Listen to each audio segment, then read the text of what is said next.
Olá! Seja muito bem-vindo a este espaço de reflexão e conhecimento. Hoje, vamos mergulhar em um tema complexo e muitas vezes mal compreendido. Vamos falar sobre narcisismo. Mas não da forma que você talvez esteja acostumado a ver nos filmes ou nas redes sociais. Existe uma ideia muito comum, quase um clichê, de que pessoas narcisistas são sempre charmosas, carismáticas, magnéticas.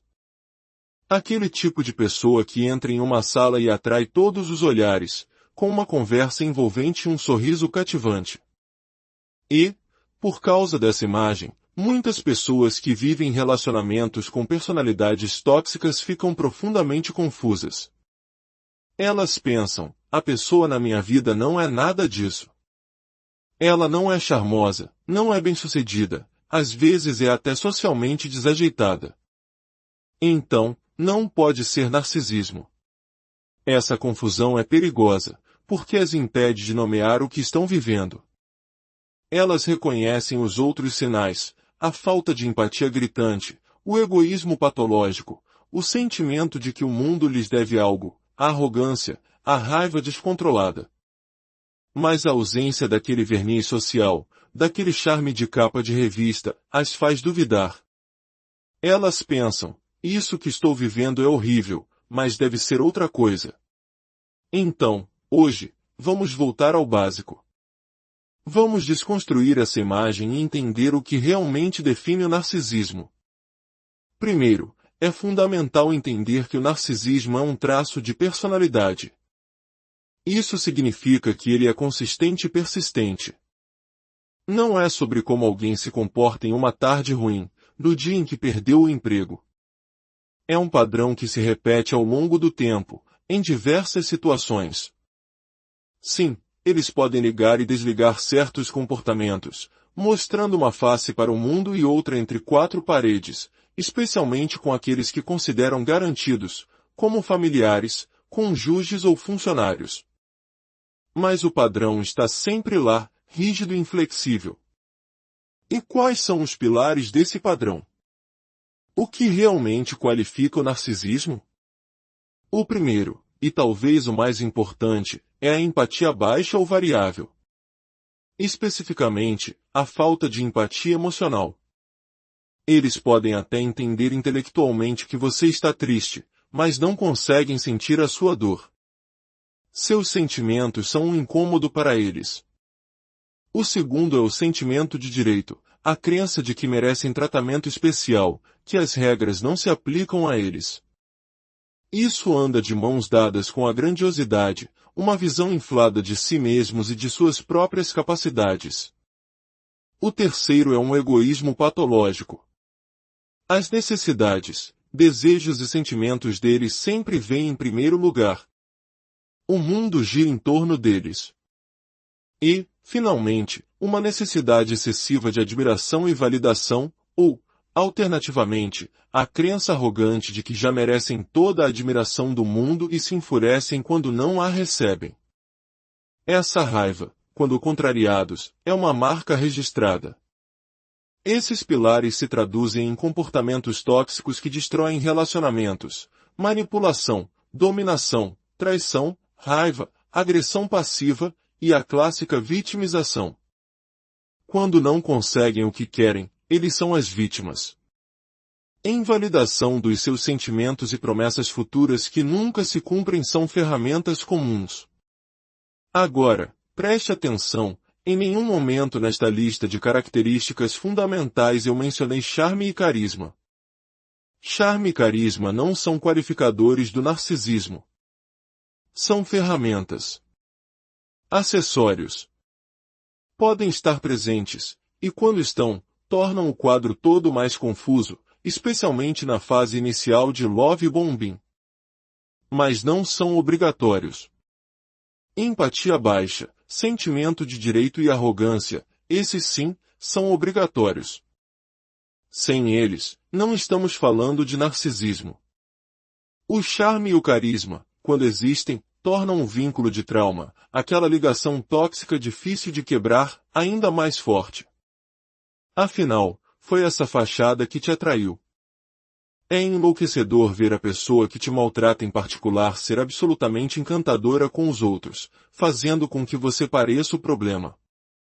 Mas e quando o charme e o carisma não estão presentes? É aí que encontramos outros subtipos de narcisismo, que causam ainda mais confusão. Vamos falar sobre o narcisista vulnerável. Este é o oposto do estereótipo. Ele se apresenta como vítima. É uma pessoa mal-humorada, que vive resmungando, passivo-agressiva, socialmente desajeitada e que se sente injustiçada pelo mundo. Não consegue se dar bem com ninguém, parece nunca decolar na vida. Muitas vezes, não são nem um pouco charmosos. Perdem empregos porque não têm a habilidade de manipular politicamente os ambientes. Sua reação à frustração é o tratamento de silêncio ou explosões de raiva ruidosas e bagunçadas, que eles nem sempre conseguem esconder em público. Com o narcisista vulnerável, o vínculo de trauma é diferente. Não é baseado na admiração, mas na pena e na culpa. Você se sente mal por eles. Pensa que a vida não foi justa, que eles estão sofrendo. Você pode nem perceber que está lidando com narcisismo, e ao pensar em sair da relação, sente que está abandonando alguém em dificuldade, e não se protegendo de alguém que não te trata bem. Eles podem parecer tristes, ansiosos, quase patéticos.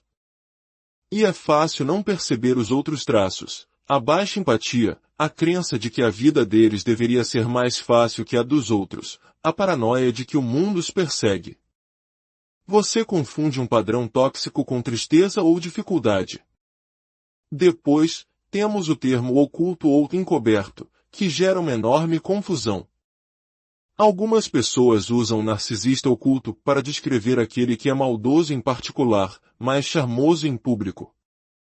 Outros usam como sinônimo de narcisista vulnerável.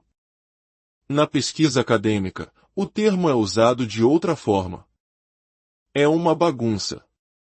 O importante é focar nos padrões de comportamento, não nos rótulos.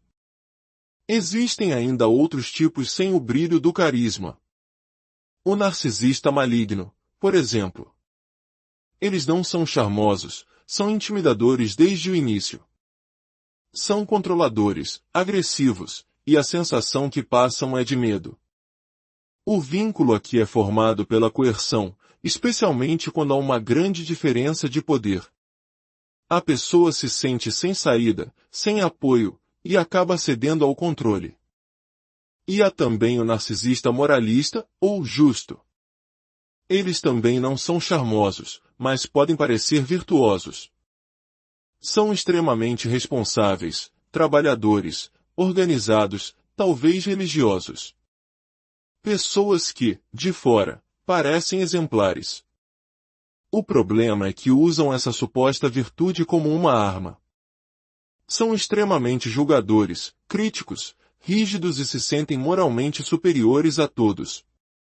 Eles fazem você sentir que o problema é seu. Que você é bagunçado, preguiçoso, imperfeito. Eles te invalidam através de um pedestal de falsa perfeição. Então, a imagem do narcisista como líder carismático, o amigo obcecado por selfies no Instagram, o traidor que te bombardeou de amor, ou o exibicionista do carro esporte.